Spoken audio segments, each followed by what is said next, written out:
How's it going, everybody? This is Alex Caceres, and you're listening to Story of the Fight.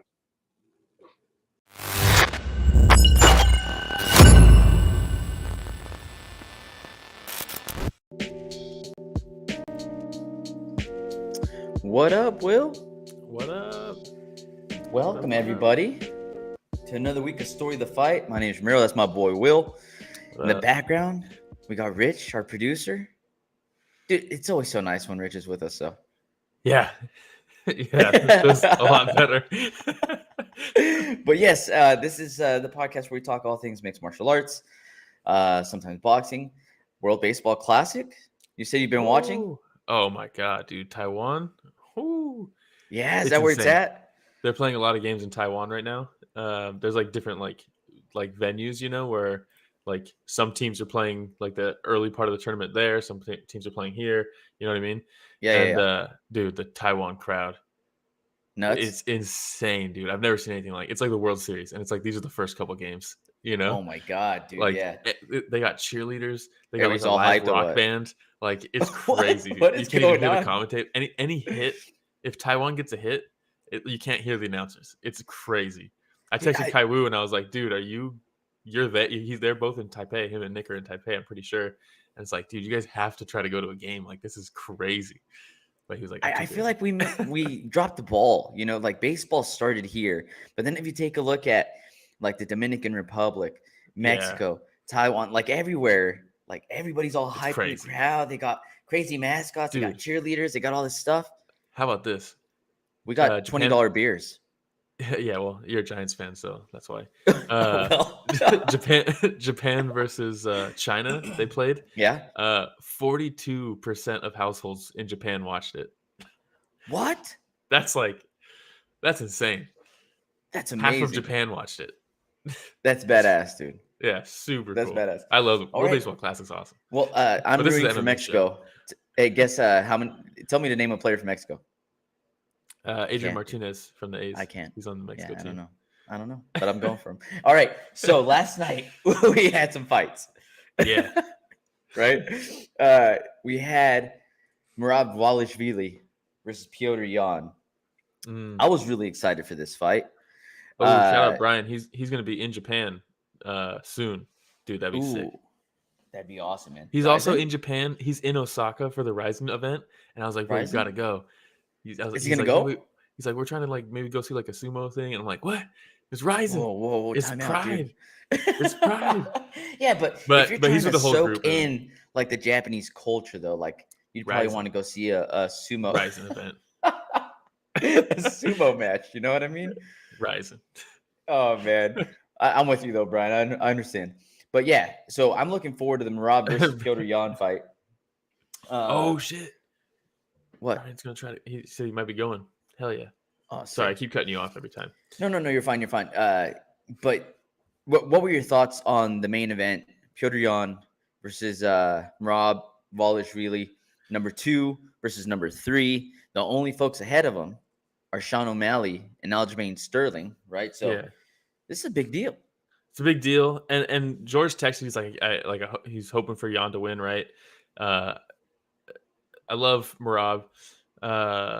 Shout out Mr. Gentleman on Twitch. Good evening, good sirs. How are you doing on this fine evening? Well, it's Mr. morning where I'm at. I like that. But I like that we got someone watching where it's evening. Shout out Mr. Gentleman. Yeah. Sure. What an appropriate name, huh? With that comment. Yeah, I know. But so George texted us and he's like, yeah, I like Merab, but I'm hoping Yan wins. The sport is better off if Yan wins this fight, is what I said. Because now we'll talk about it after, but we're in a weird position with the rankings, with what we do next, all the stuff. But going into this is pretty much a must-win fight from Petr Yan. Mm-hmm. You know, like he loses to Aljamain Sterling, he loses the belt via DQ, right, with the knee. He beats Sandhagen, then he loses to Aljo, then he loses to Sean O'Malley, and now he's lost to Merab. That's 3 losses in a row, you know, and it's 4 in his last 5, you know? Yeah. Oh, Mr. Gentleman responding, he is from Italy. That's awesome. Italy's sick. Yeah. Joining the rest of our fans from Italy. What's up, Mr. Gentleman? What's up, Mr. Gentleman? Are you watching the World Baseball Classic? Actually, the best game so far was Italy versus Taipei. It was crazy. I did see that they have an espresso machine in the dugout. They did have, yeah. That's Everyone's awesome. got mustaches too. Super sick. Shout out Italy. But yeah, Merab, shout out Georgia, came through and said, I don't care if Merab has dropped his last few fights. I'm just going to school him way harder than Aljo could. That's the most interesting part of this fight, in my opinion. The fact that Aljo really had very close fights with shout out Mr. Gentleman with the image in the chat. But yeah, I mean, Aljo really struggled to beat Petr Yan, and it was almost like, look, I'm not one of those guys who, there's a lot of people who discredit Aljo in those fights. Aljo won those fights, but he played the game those fights. He won MMA scoring on those fights. You know what I mean? Yep. He played a game which was brilliant, and it's the reason he's the champ. But he didn't take the fight to Petr Yan and like beat him that way, if that makes sense. And I mean that with no disrespect. What he did was very impressive. But Merab did the complete opposite, and he just ran at Petr Yan for 25 minutes. Non-stop, man. And the thing that's, we all know that Merab has a gas tank. You know, like a large gas maybe tank. two. He can continue going and going. It's nuts. But Nowitzki's licking this his is the lips first time watching the fight. This is the first time that we're seeing him go 5 rounds. Yeah. And so you see the crazy pace that he starts off with, the first round, the second round, the third round. Mm-hmm. And you're like, okay, here we go. The championship rounds. Let's see how he does. And then he's like bouncing light on his feet at the end of the third round, like bouncing back and forth, smiling at Petr Yan. And I'm thinking to myself, if I'm Petr Yan and we just finished the third round and I look at Merab and I see that from him, I'm thinking to myself, like, dude, this sucks. Yeah, not a good This time. absolutely sucks, because I still have to go out there another 10 minutes with this guy. I'm exhausted, and this guy looks like he can go another 10 rounds right now. Yeah, Mr. Gentleman says, sorry, my gentlemen, I have a question. What are you talking about? UFC last night, Petr Yan versus Merab Dvalishvili. Really good fight if you watch UFC. He probably originally hopped on. He's like, oh, they're talking baseball classic, World Baseball Classic. Let's do this. Oh, and they're like, yeah, this guy's an animal. But I mean, he was, dude. Merab, he just fought. They talk about this a lot lately, especially with like Islam Makhachev and like some of these guys, where it's like, you know exactly what they're gonna do. You know, game planning for Merab has got to be very easy. There's no surprises. You know, and then after that first round, you're like, all right, yeah, that's exactly what we expected. But can you stop it? How do you stop it? The only person who's been able to stop it so far was Jose Aldo, but he played defense the whole fight, so he lost it. So even if you can negate everything that he's doing, you're still not winning.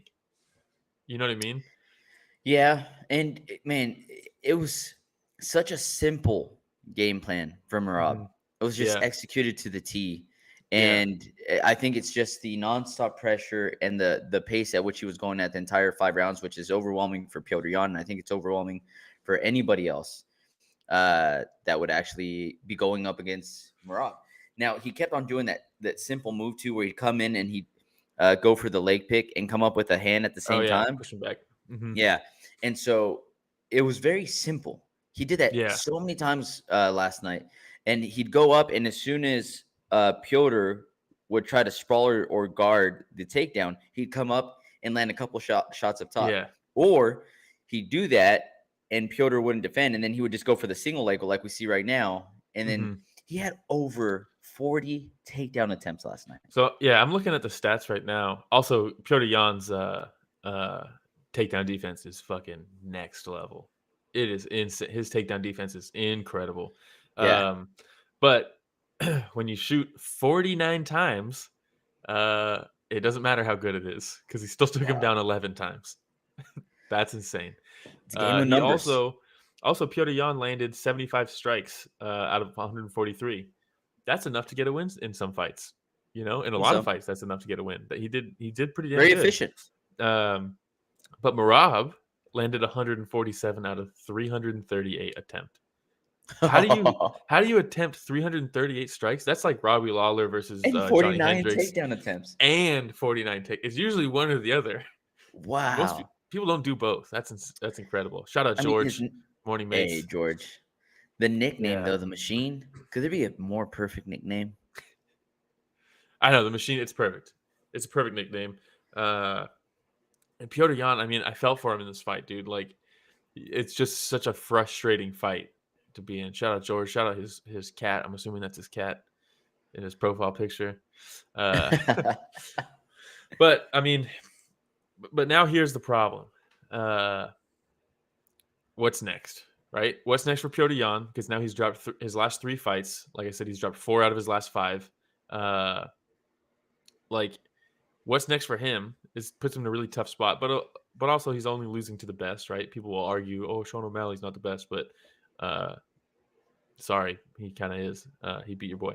But now Merab is openly talking about how he's never going to fight Aljo. So Aljo's booked against Cejudo. They've already said if he gets through Cejudo, they already have the next fight lined up. That's super rare in the UFC, right? Sean O'Malley's going to fight him next if he beats Cejudo. Shout out HLB Comer. Hey. But if let's say Aljo does that, right? He beats Cejudo, he beats Sean O'Malley, then he moves up. But what does that do for Merab? Is he just going to gatekeep title fights for Aljo? It puts him in a really tough position, man. I mean, we don't know where everybody is financially, but we know that fighters aren't breaking the bank with their fights. They have to stay active a lot of times just to stay afloat. So, I mean, I don't know where Merab is, but my guess is he has to fight. He can't wait while Aljo fights twice. He can't. There's no way. HLB Comer says there are rumors Yan is battling some injury, but to me it looks more mental. Yeah, it looked mental to me too. He looked like, I mean, also how do you just ignore 49 takedown attempts to be able to get your shot off? Like Merab's style will just shut your mental game down completely. You know what I mean? Like, I mean, that is just one thing that we haven't talked about too is how long ago did Aljamain Sterling fight Petr Yan? I'll find out right now. Because we have Ray Longo, who's one of the great minds in MMA, right? Fantastic coach, Matt Serra, that entire team over there. Jacked. Yeah, he looked in good shape. Looked in better shape than he did when he fought. But for this team, Matt Serra, Ray Longo, to train and prepare 2 fighters for Petr Yan in such a short period of time, they know him pretty well, man. Yeah, so the last Aljo fight was April of last year, so about a year. But Merab specifically was helping Aljo train for that twice or 3 times probably, because Aljo had to pull out once. Yan for like a year and a half. Yeah, they got his number. But yeah, seriously, won by DQ. That's so funny. Yeah, but it's weird because, and DC is the perfect person to talk about it. I'm surprised he didn't, but he was in the same position as Merab, right? When Strikeforce got absorbed and he came over to the UFC, he stopped fighting at heavyweight. He went back to went down. He didn't go back. He went down to light heavyweight because Kane was the champ. If you're Merab, it's like, do you really want to play this waiting game until Aljo moves up? Or does he try to go down or up because his boys got the division on lock? I mean, he's pretty much secured him probably a number 1 contender fight if he changes divisions. At least. Yeah, at least, right? Yeah, HLB Comer says Cejudo will beat Sterling, problem solved. The UFC, I think Cejudo probably does beat Aljo, but the UFC is praying that Aljo beats Cejudo, because if he does that, Sean O'Malley gets to fight in a title fight where he actually has a chance. If Cejudo gets the belt, now Sean O'Malley is surrounded by Merab and Henry Cejudo, and both of those are awful matchups for him. Yeah, even Aljo's not a great matchup for him, but there's a chance. But Merab and Cejudo just outwork your boy, and the UFC would be pretty sad about that. But it's a weird position bantamweight's in, and there's all these other guys knocking at the door. The division's deep. It's super deep. It's a great division, man. And it's unfortunate that it's a division where there's certain things that hold up divisions, right? And one of them is like legends coming back, right? And that's what Cejudo's doing. He skips the line. He where Sean O'Malley beat Petr Yan, he should get a title shot. Merab just beat Petr Yan, he should get a title shot. But now we have on the end of the line, we have a legend coming back, holding up the division. But then we also now have a guy who won't fight the champ, who's now just beat a former champ, who's holding up. It's a weird That's a tough one, man. Because I personally like the fact that we had that legend coming back that's fighting for the title. Because it's almost like, no, I'm not saying it's bad. Or he was like, hey, can you hold my spot in line real quick? I'm just gonna go, get a drink. And he goes back. It's like, hey, thanks so much. But I mean, I have Triple C winning that for sure. Well, I mean, it depends how he looks, right? He got pretty large since his last fight. But I mean, he's got. Look, so George says so. O'Malley is for sure waiting for the Aljo Triple C winner. I believe so, and I think the UFC will probably let him. Some guys they'll say if you sit out, you might lose your title shot. O'Malley's not going to lose his title shot. There's no way the UFC is going to do that. But Triple C, say what you want about him and his persona, all this stuff. That guy's mind is incredible, just absolutely incredible. You see some of the stuff he's training with Yizri, with Zhang Wei Li, with John Jones in his last fight, literally teaching John to snatch the neck in that position like a week before the fight. I mean, the guy's mind is incredible. So if anybody can get past the physical hurdles, if there are any, it's someone like that, Yeah, dude, he's low key a fantastic coach. Dude, not low key. And you hear the people that have trained with him, and they have nothing but great things to say about him. Bro, DJ, Mighty Mouse talks about him all the time. He goes and trains with him all the time now. They're good friends. He has a Henry Cejudo face pillow on his couch 24/7. They're good friends. And if you watch the videos of them training, it's amazing. They're they'll do stuff, and then Cejudo will shoot on DJ, and DJ will sprawl, and he'll start faking he's kneeing him in the head. And he's like, "Oh wait, can't do that in your league." And it's so funny, dude. That's awesome. Yeah, Cejudo, if he dropped the whole cringe persona, I think he would be so well liked because, I mean, he's an incredible fighter and an incredible coach. Yeah. But, yeah. We need another incredible coach. Tangent. Ever since the James Krause is gone, Yeah, I would like to see how his fighters are doing, before versus after. It's just a wasteland now. Well, Martinez just fought. He was training with Krause, and he just lost. He missed weight and lost. There's a few guys that were training with him that I think all of them have lost since he got banned. No, Moreno, but I don't really count that, to be honest.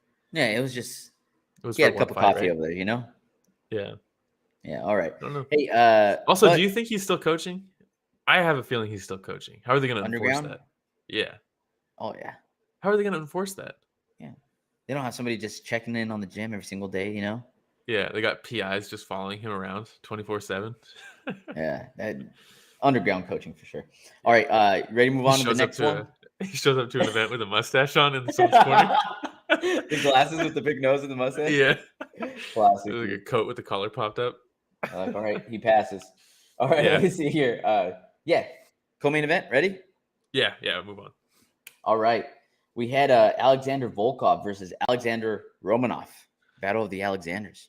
The absolute state of the heavyweight division in the UFC is just, it's so unfortunate. So unfortunate. Romanov, I don't know what's going on, man. I don't know what's going on. It's not that he's a bad fighter. He's only had two. This is his second loss. But if you look at, he weighed in at 239 for the Tybura fight, which he lost, right? And then he weighs in. He cuts weight for this fight, and clearly, he's. It's not like he's just putting on muscle. No. He's a big boy. I mean, he's a big boy. Rotund. He's a big boy. Yeah. So 2 losses in a row. Right. Yeah. And everybody was pretty high on Romanov. I mean, his skill even after his last loss. Yeah. But man, Volkov just absolutely dominated that fight, man. Yeah, that fence grab was pretty sick too, huh? I was gonna say, little fence grab, just a little. My God, and the fact that nothing was done about it, because there's argument that changed the fight completely. This is what I hate. People will say, "Oh, yeah, but like I don't think it ultimately affected the outcome of the fight." And it's like, no, dude. With MMA, it's like the butterfly effect. You know what I mean? Like, what would have happened if even if he defended that takedown without the fence grab, and they shifted a certain way, Romanov would have exited on a different angle. Like the whole fight's different in that one split second. The whole entire fight is different. Like maybe Romanov would have expended more energy on that takedown. Maybe he would have got him down. Like you have no idea what would have happened. For people to say, yeah, but I don't think the cheating affected the outcome. Dude, MMA, we've seen wild shit where people pull. Yair Rodriguez throws the up elbow against Korean Zombie. Yep. If they didn't hug before that, then it wouldn't have happened. Like it completely changes the outcome of the fight every single time someone cheats. And that one was blatant. It wasn't like a small little like. He didn't try to mean? hide it. No. That being said, most likely it wouldn't have changed the outcome of the fight. After all that. Yeah. But the thing is that we just don't know. And that's the part that sucks, Exactly. right? And they're like, hey, that part does suck. The only way to get rid of this is if they automatically deduct a point. And I thought to myself, and I was like, I don't think Volkov would have given two shits if they would have deducted a point. Yeah. I mean, I don't think the Romanov that showed up, I don't think that Romanov would beat the Volkov that showed up. If they fought 20 times, I don't think he's getting it done. Because man, look at that belly. I know. And like it's a shame, man, because he is so talented. He's so talented. And he's got to want it more than we want it for him, Will. Yeah, you can lead a horse to water. You know what I mean? You can't force it to drink, dude. Yeah. We're so wise sometimes on this show. But Volkov, man. Volkov every once in a while shows glimpses of just like how truly good he is, you know? And obviously he had basically a punching bag in this fight for an opponent, but his ability to land heavy shots though from that position. Oh yeah, busted him up. How did he bust him up? I didn't make any sense to me, but he did. Yeah. But yeah, I mean, props to Volkov. He gets to hold on to that ranking spot, you know? I don't know if he necessarily moves up in the rankings off of this win. I don't know. I don't know what you do at heavyweight. I mean, it was a dominant win. It was a dominant showing, right, against somebody that was 16-1 going into this fight. Hey, you can spin anything, you know. What's next for Volkov though? So we take a look at the heavyweight division. All right, so we have Sergey Spivak ahead of him, Tom Aspinall, Tai Tuivasa, which I think did we already see Tai Tuivasa versus Alexander Volkov? I can't remember. I don't remember. Curtis Blades, Sergey Pavlovich, which again I think Sergey should just hold off just a little bit. Well, he's fighting Curtis Blades. Oh damn. Tai has not fought Volkov. That's actually a pretty fun fight. That'd be a good fight. Because Tai's coming off a loss, right? Yep. Tai Tuivasa versus Alexander Volkov. That's it. Let's do it. That's it. Because Aspinall's out. I wonder where Aspinall is in his recovery. Huh? I wonder where Aspinall is in his recovery. Yeah, I don't know, man. But I mean, at this point, Tai Tuivasa is kind of just like holding down the fort against sieging Russians. You know, he's got Volkov and Spivak underneath him, and both of those guys are coming off wins. They need to fight up, but everybody above them is either injured or booked, and then there's Tai. He's gonna fight these massive Russian fighters. Let's do it. Book Tai. Book Tai. Poor Tai. Tai versus Volkov is a fun fight. Not much left to say about that fight because it was a rather quick one. The fence grab was the biggest thing out of that fight. We already discussed that. Fence grab was a big deal throughout the entire night. There was a lot of fence grabs.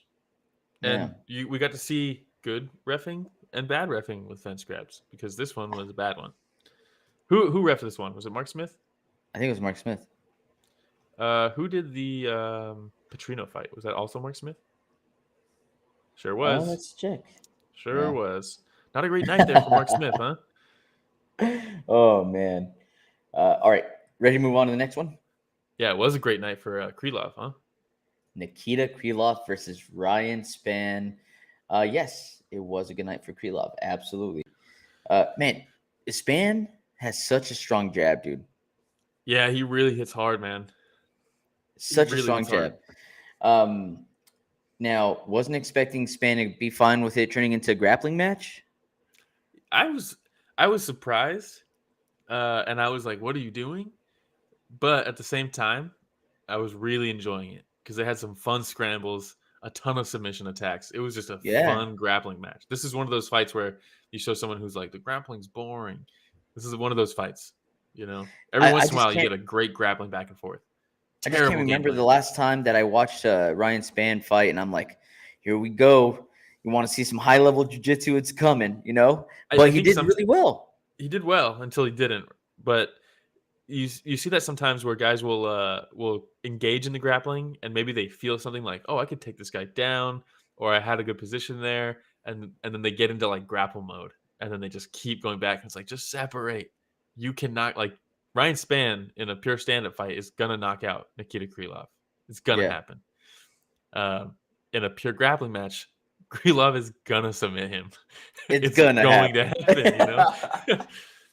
So yeah, interesting game plan there from Spann, but I wonder if sometimes it's you just get in that like one track mind, where you have some success and you're like, oh, I'm gonna beat him at this. I got this.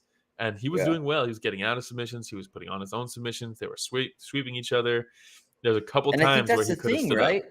Yeah, where like he does get out of a submission or two, and he's like, okay, I've been able to get out of anything this guy throws my way. I'm good. Yeah. And then, he does this nice thing where he's able to shift his weight. He gets Krylov off him. Krylov lands on his back. And then he does this lazy ground and pound where it's almost like slow motion. Where he comes in and tries to hit him with the right straight down. And he lands like in perfect position to be caught in a triangle. Dude, it's exactly what Paul Craig did to Krylov. It's exactly the same. Krylov's like, oh, I've seen this before. Yeah. I've seen this. Like, I was on the other end. Yeah. Spann's going to do somebody next. He's gonna just continues after that. Shots and guard. Yeah, he fell right into the triangle. As soon as he locked it up, I was like, oh, man, that's locked up. They're early in the fight still. There's no way he's getting out of that. And he tapped pretty quick. Krylov's submission game is really fun. He's a cool guy. Look at this picture. Around. He's looking at the camera. He's like, look at me. You getting this? Yeah. Also, shout out the UFC just sparing no expense for photographers. It seems like they only have like one photographer for each fight now. And like, yeah, it's rough. You start going through pictures; they're all from the same angle. You're like, wait a second, do we have one guy taking photos? What are we doing? Usually, you could tell because there's like a little bit of different lighting. Yeah. They like edit their pictures. The camera settings are slightly different. Yeah, but lately, it's like if it's not a pay-per-view card, it seems like there's only one guy taking photos. Yeah, it's rough. Shout out Esther Lynn, used to be the best back in the day. She doesn't do it anymore for the UFC fights, but man, some of the best photos ever in MMA history were Esther Lynn taking them. Really? Yeah. I'll have to look up her resume, her portfolio. Really good stuff. For sure. Iconic photos. Photos that you're like, oh, she did this one? Oh, she did this one?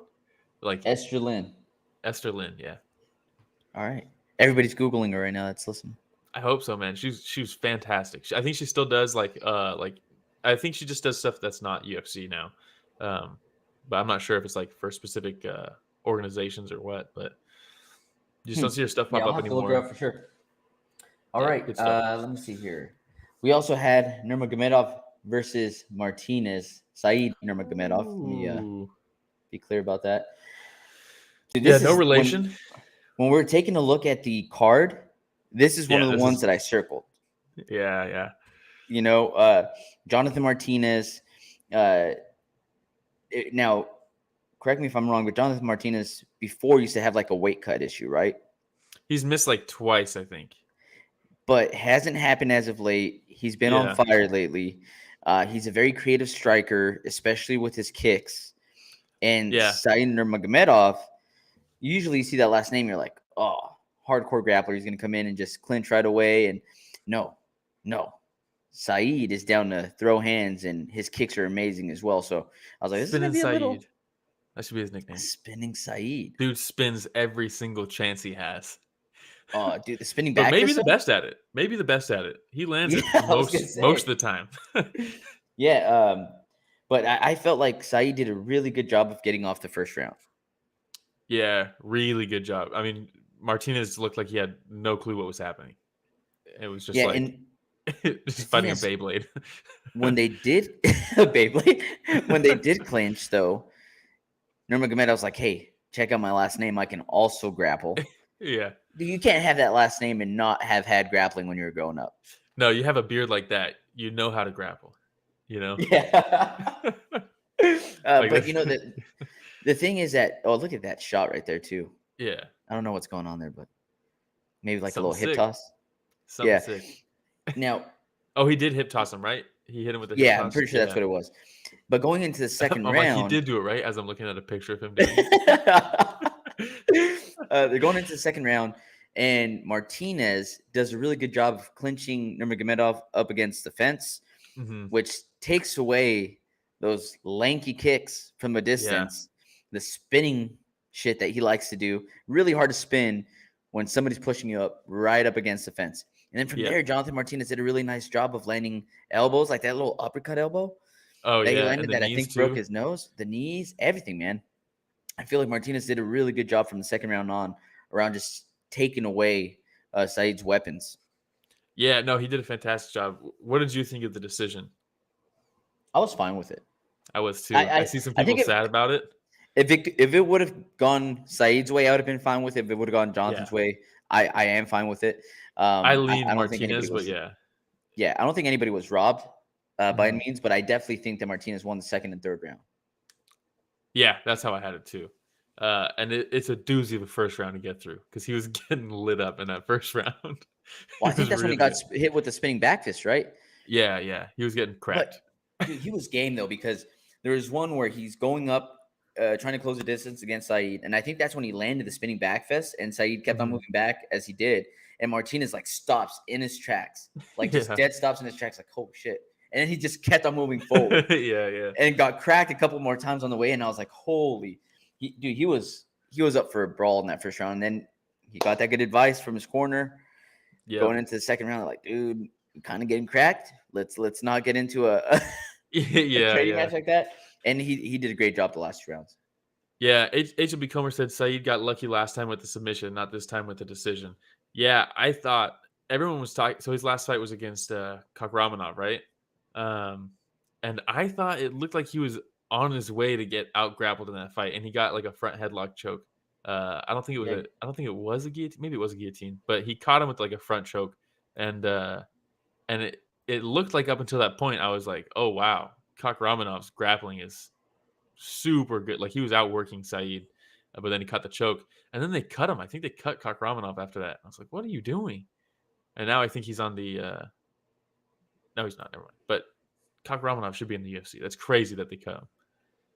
Dude, so for Martinez, he's won 7 of his last 8 fights. He's on a 5-fight win streak. Damn. He He has should a be name cracking now into the top 15 after this Yeah. fight.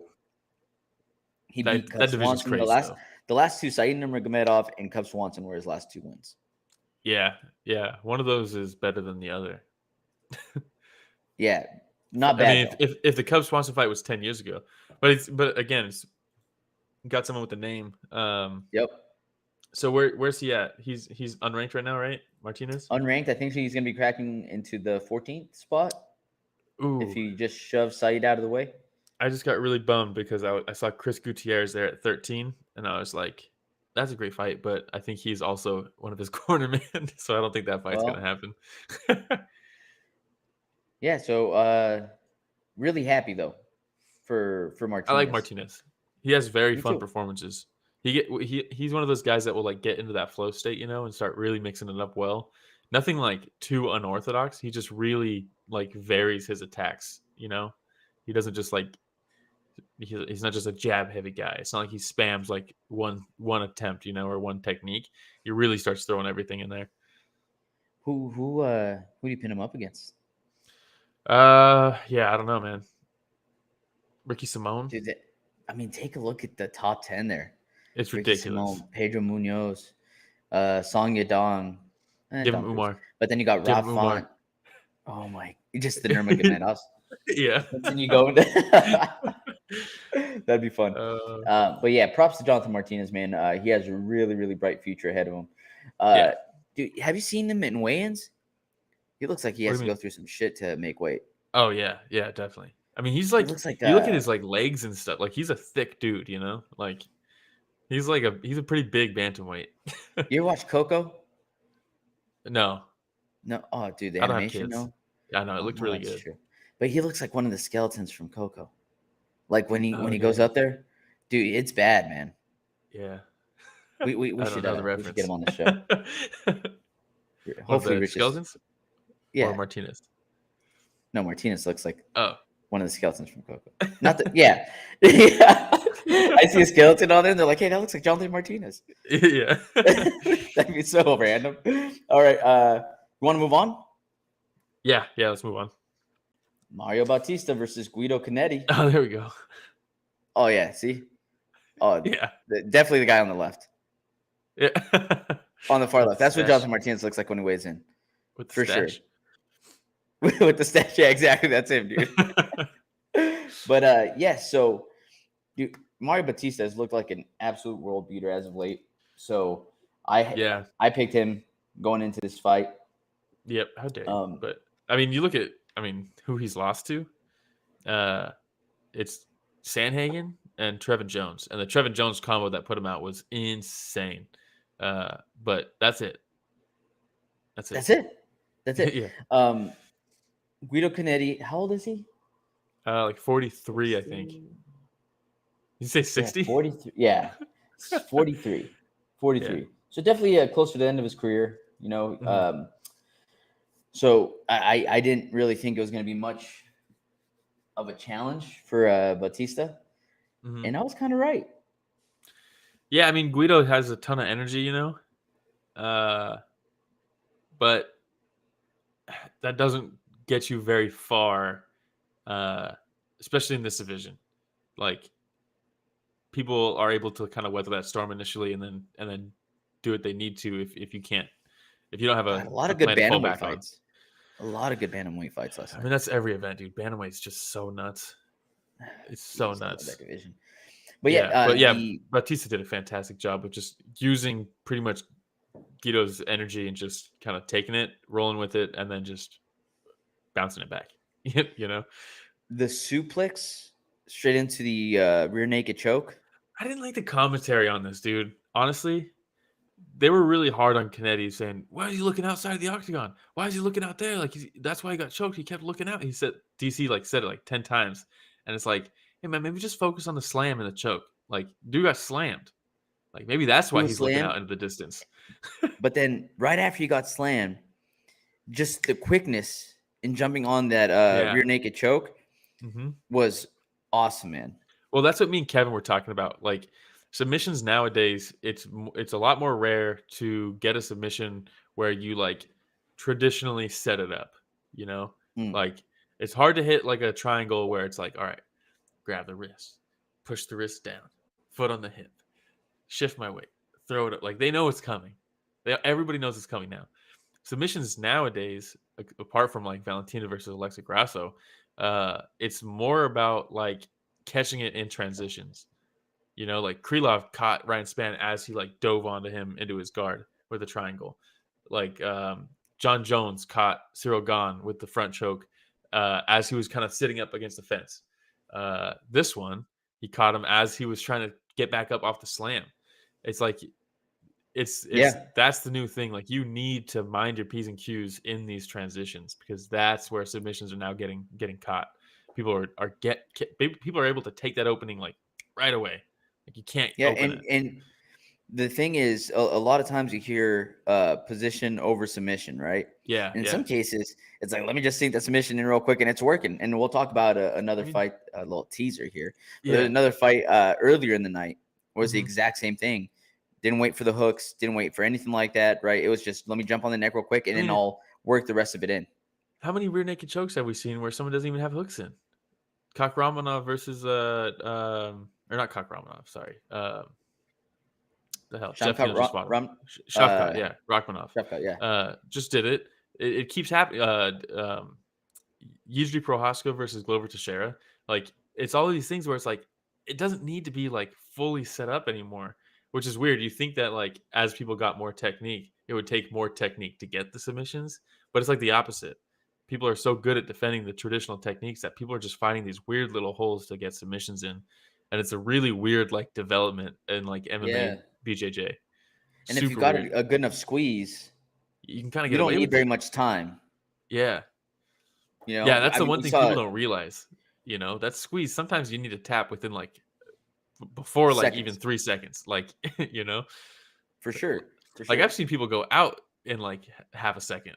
You know, it's crazy. it happens, man. It It happens. happens. I mean, we had somebody that went out in one of the earlier fights too. Another tease, which we'll cover a little bit later, dude. I On remember point one with these, time. huh? I remember one time, coach was drilling a choke on you, showing the class, and just put you in for a second, and all of a sudden you like crawl back over to me where I'm sitting in the line, and you're like, he's like showing it on somebody else, and you like look up at me, and you're like, how'd I get over here? And I was like, what? Oh, dude, I remember that. I Yeah. remember that. It was the You're like, how did I get it over was the here? lapel choke, right? Yeah. When coach is telling us, he's like, hey, you know, if you can't get the rear naked choke in, you know, but you can at least grab this part of the lapel. And I Yeah. remember tapping, Mm-hmm. and then I remember him still like holding it a little bit, like talking. And then next thing I know, I'm like, what just happened? And I'm like sitting next to you on the mat. Good I times. was just like, wait, what? What do you mean? You came over here. You're like, how'd I get over here? Shout out Professor Adrian, dude. Good times. Oh, Good times. But yeah, it doesn't take very much, honestly. Yeah, does not it can take be very much. quick. But yeah, that's all I got on that fight. Yep. That's all we got. This next one was a banger. Ooh, this was my Vitor favorite fight of the Petrino night. versus Anton Turkalj. This is my favorite fight of the night. So good. Turkalj got a bad. His debut was rough. Let's be real. He fought Gelton Almeida in his debut on short notice. Pretty fucked up. You got to take what you can get, you know? You take what you can get. So it's like, all right, second time out, they're giving me a striker. Let's go. And Petrino comes out immediately, shoots a takedown on him. It's like, oh man. But this fight was great everywhere. Another one that had fun grappling exchanges, reversals, submission attempts. But these dudes can crack. Specifically Petrino. Yeah. Dude, and Turkalj's chin was super impressive. Now Petrino, next level. He would come in, right? And he would close the distance, and then Turkalj would throw one shot, and Petrino would literally, you could see him bite down on the mouthpiece, right? Yeah. Like it looks like he's smiling. Yeah. But no, he's biting down on the mouthpiece and chin straight up, chest out, swinging from the hips, dude. Yeah. Throwing 3 or 4 hooks straight from the hips. And Turkalj's like, well, okay. And he starts throwing shots himself. But any single time that they would get in together close and they'd clash like this. Yeah. Perfect timing, Rich. And it was just each one of them would throw 3 or 4 shots and then they'd separate again. Yeah. So every time they got in close together, it was like, here we go. Yeah. It was like it's when you see like you're watching like Planet Earth or something and it shows like the rams that are like up on the mountain, you know, and they're like they like kind of like get on their hind legs and they're like and then bam, and then they go back and then they go up on their hind legs and then bam. Like that's basically what this fight was. That's pretty much what it was. But then you also mix in some takedowns. You also mix in like Turkalj took Petrino's back multiple times, get in the body triangle, and then Petrino would do such a good job of 2-on-1 spinning 2-on-1 exactly, and then rolling into it, and then all of a sudden he's in top position, and it was just a back and forth fight all the way from the beginning to the end. Best sequence of the entire fight though, and one of my favorite sequences of the year so far was Petrino. I think it was the first round where it's the end of the first round after he just kind of like laid and prayed for most of it. And he gets up, he's like, oh yeah, I got dynamite in these hands. I'm just gonna try to knock this guy out. And he tripled up on his right hand. He hit him with the straight and it like snapped his head back. And he was like, oh, okay. And then hit him again. And then another one that like put him down. Like he tripled up on it. It was sick. Puts him down. He runs over like, I'm going to finish this fight. And Turkalj's like, watch out for this heel. He just dinks him right on the chin. And he just completely buckles him. It was crazy. What a cool sequence. It reminded me of Jiří Procházka versus Dominic Reyes, where he drops Dominic Reyes. And then Reyes hits him with an up kick that completely drops him. But Jiří just falls on top of him, and he's like, "I'll just chill here for a second." And that's exactly what happened. Or Nico Price and James Vick, but except James Vick was out. You're like, as is tradition, as is most of James Vick's fights.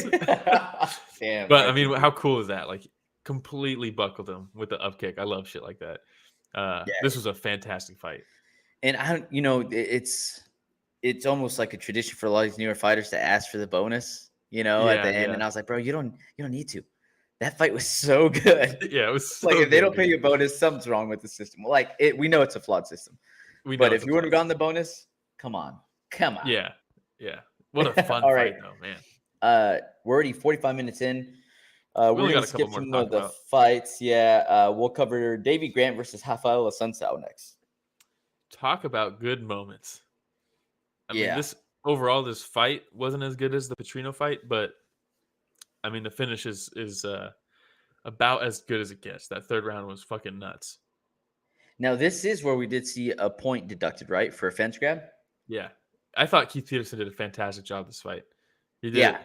It's one thing you could argue. We'll Let talk go of about the fence. Let go of the fence. All right, I'm gonna take a point. But I mean, also I'm a huge Davey Grant fan, so maybe I'm just biased, right? But every single time Davey Grant's in a fight, and I love Assunção too, but Davey Grant is cut from a different cloth. Now, why do you like Davey Grant fight so much? Because he looks to make it a dog fight. Yes. Every single time. He doesn't give a fuck about looking good. He's just in there to break you with hooks, and he mixes up to the body better than most. I mean, he's just in so many barn burners that with the right game plan, you could probably beat Davey Grant with some takedowns, some control, things like that. I think this is part of the reason that Raphael Assunção did so well is because he was so patient the first 2 rounds, where he wasn't willing to make it a dogfight. But Davey Grant, being Davey Grant, is going to find a way, dude. He's going to find a way. He's relentless. And with 3 minutes left, like I could see it, man. Yeah. It's like 5 minutes, starts the third round, go. And it's still pretty good. Assunção's being pretty patient. And then 3 minutes left in the third round. And I'm like, oh, your boy's looking a little labored. His steps are a little bit slower. His shots are a little bit slower. And now he starts cracking Raphael Assunção. So not only is he exhausted, but now there might be a little cobwebs up there. You know what I mean? Yeah. Dude, he didn't look like he was reacting as quickly as he was in the first. Like he saw everything coming in the first and that second round.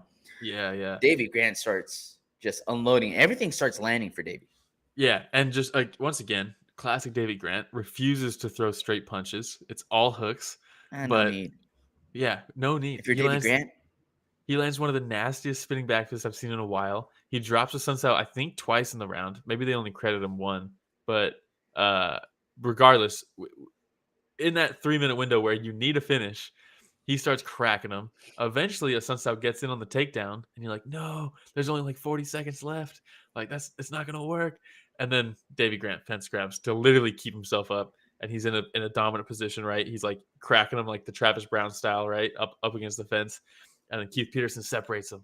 He takes a point.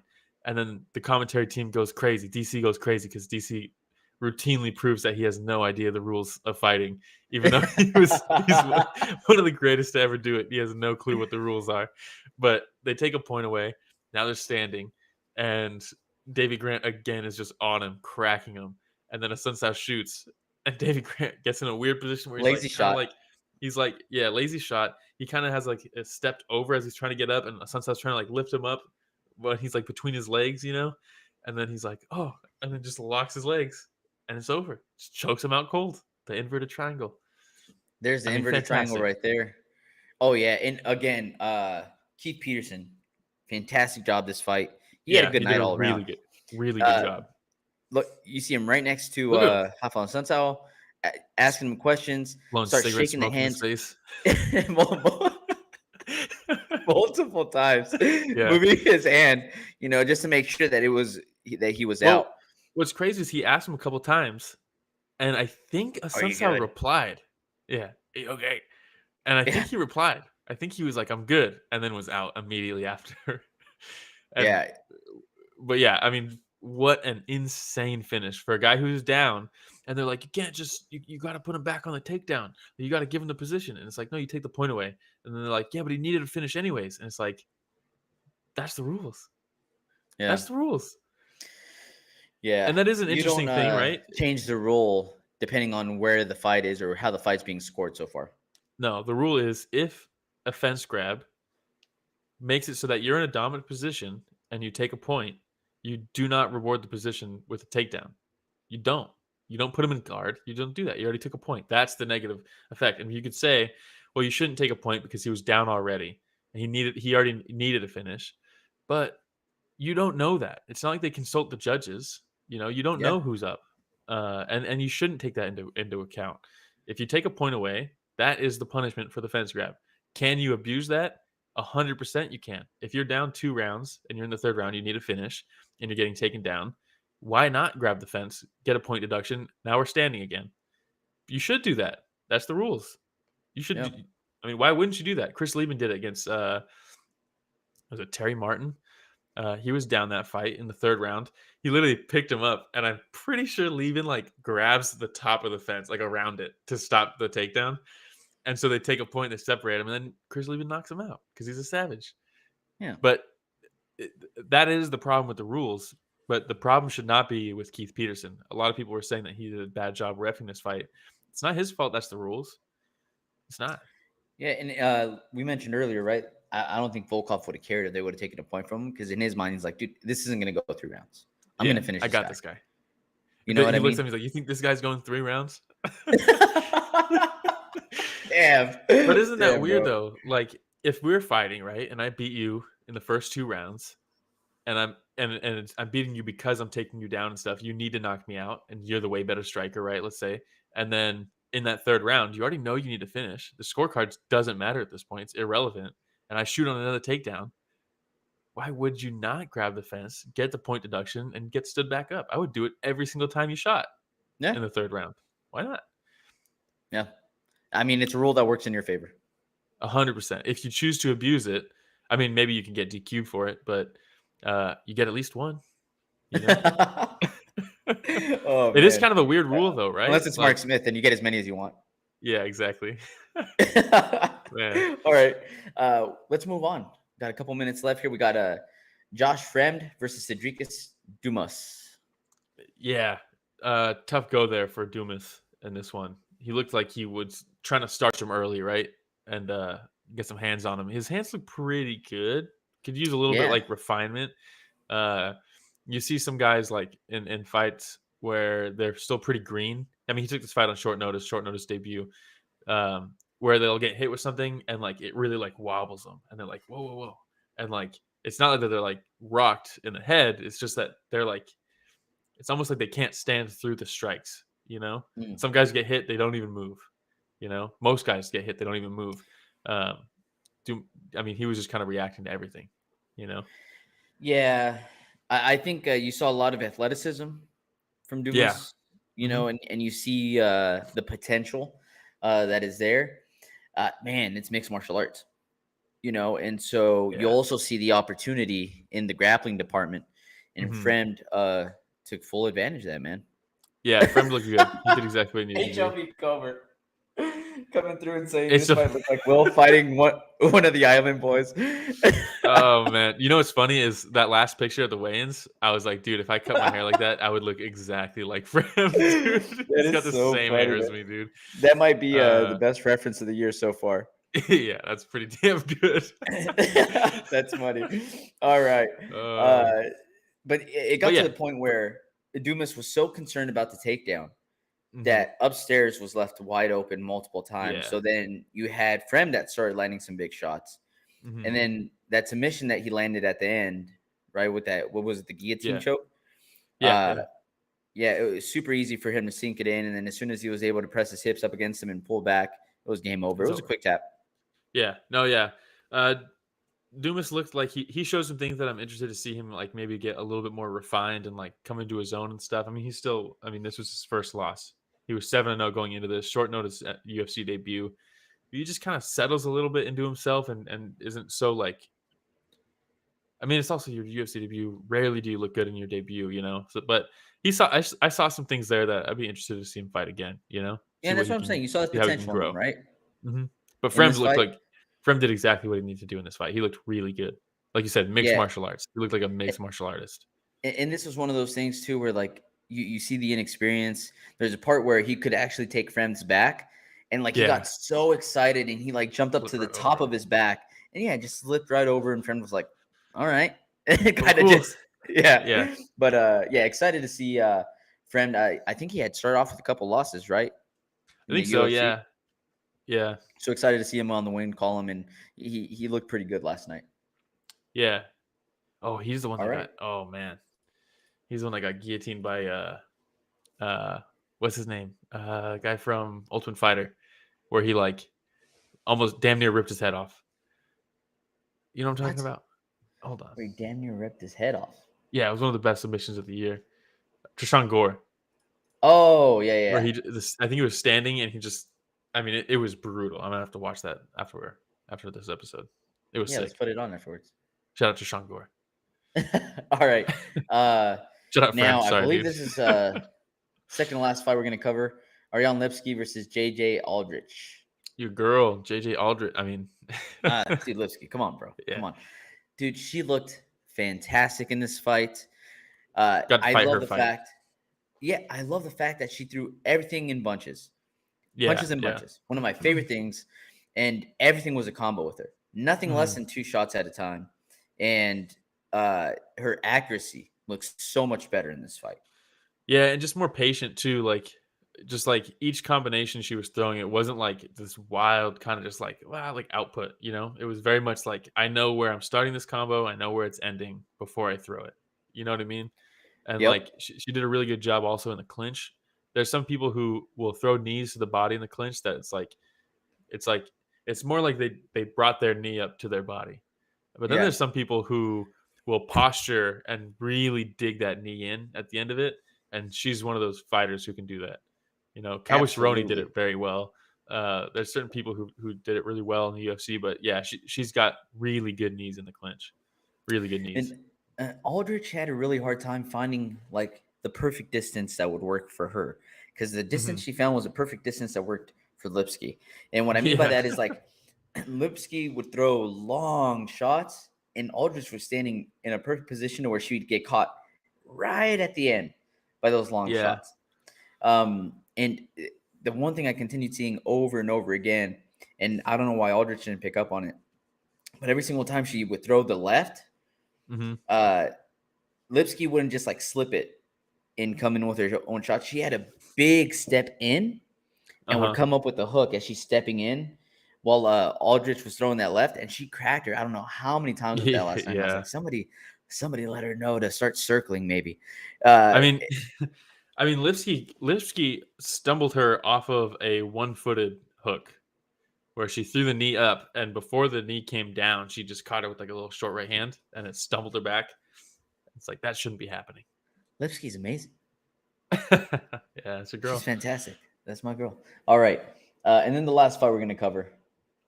Is going to be Bruno Silva versus Tyson Nam. God damn, this division, man. We talked about this fight, right? Like when you were saying, hey, these are the fights going to be on there. And I said, Tyson Nam, every time he comes out there, this guy's ready to swing and bang, man. Win or lose, he's just standing there in the pocket smiling, all creepy, just terrifying. Just terrifying. He loves it, dude. He loves it. Yeah. I don't know how he makes 125. Yeah. I mean, he used to fight at 135, right? Yes. He looked massive in there. He looked massive. But to be fair, also, Bruno Silva is one of the smaller flyweights also.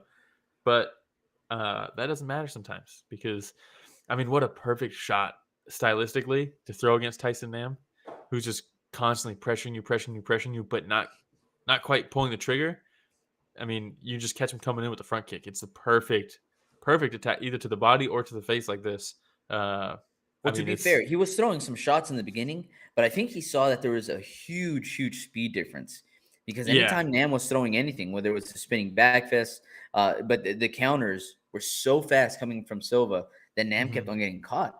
So he probably became a little more hesitant after that. Yeah. Yeah, I mean, that front kick, though, man, when someone's pressuring you like that, if it's not a grappling pressure, you know, that front kick is perfect. It's perfect. Oh, yeah. And then this is the one that we teased earlier, right, where they're down and Tyson Nam posts to get back up, and he's turning, and it's not like he was being lazy with it. No. But Silva was just waiting. Yeah. Salivating, standing off to the side, seeing him. He posts up, about to get up, and jumps on his back like a spider monkey. And just chokes him out real quick. He kind of has that like monkey kung fu style too. It reminded me of like HB Comer says going down in weight seems to be a great way to get knocked out. It never seems to go well. I'm trying to think like who Hey, did it it worked the out for best. TJ Dillashaw. Totally. Totally. I feel like Rumble is like the only guy. Rumble and Cannoneer are like the only guys who have done it well.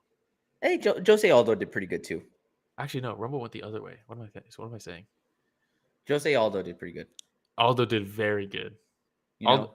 Aldo is probably the best example. Cannoneer is probably next. Oh yeah. But that's kind of it. I mean, from heavyweight to middleweight, Yeah. and then And contends title for the shots at title at middleweight, middleweight. you know? Yeah, absolutely. But other than that, who else is?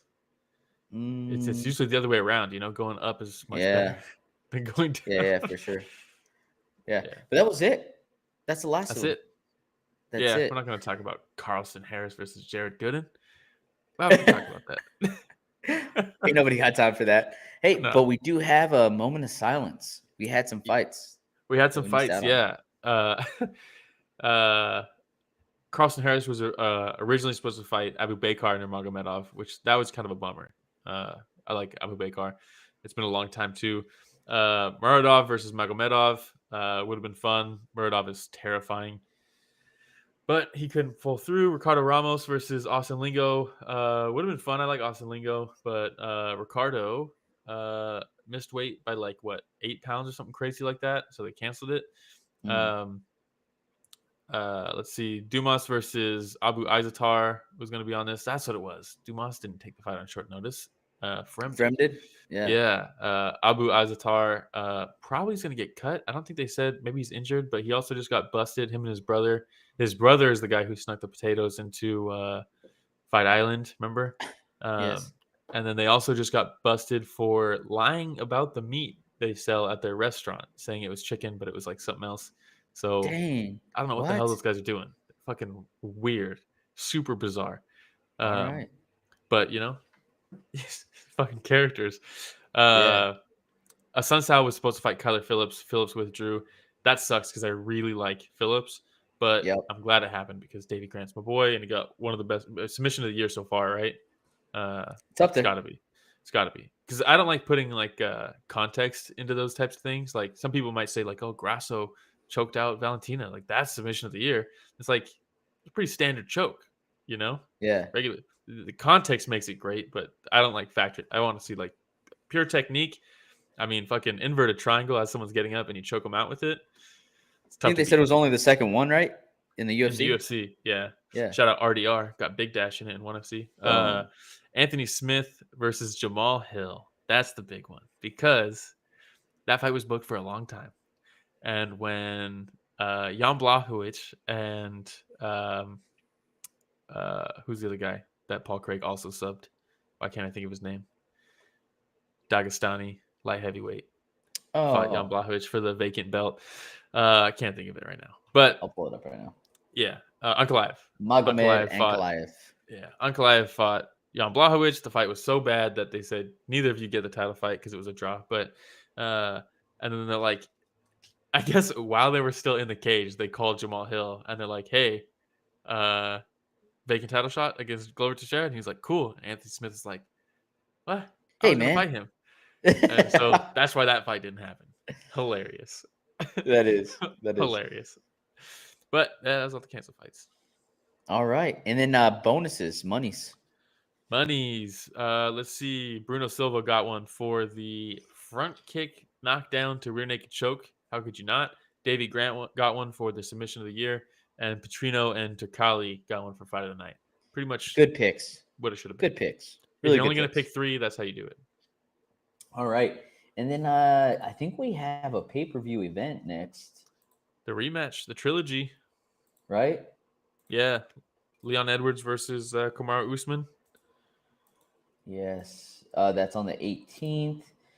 Let's see who else is on this card. So you got Justin Gaethje versus Raphael Fiziev. Oh my god, dude. Let's go. I know. Gunnar Nelson versus Brian Barberena. Terrible fight. Jennifer Maia versus Casey O'Neill. Delize versus Vittori. My guy, Delize. Hey, I'm a Delize fan, bro. Oh, Jack Shore versus Makwan Emirkhani. That's a great fight. Jack Shore probably gets a win there after the second half. after the halfway part of the first round, you can pretty much count out Amir Khan. I love the guy. We'll see. Yeah. Muhammad Mokaev is fighting Lerone Murphy versus Gabriel. Lerone Murphy is so sick, dude.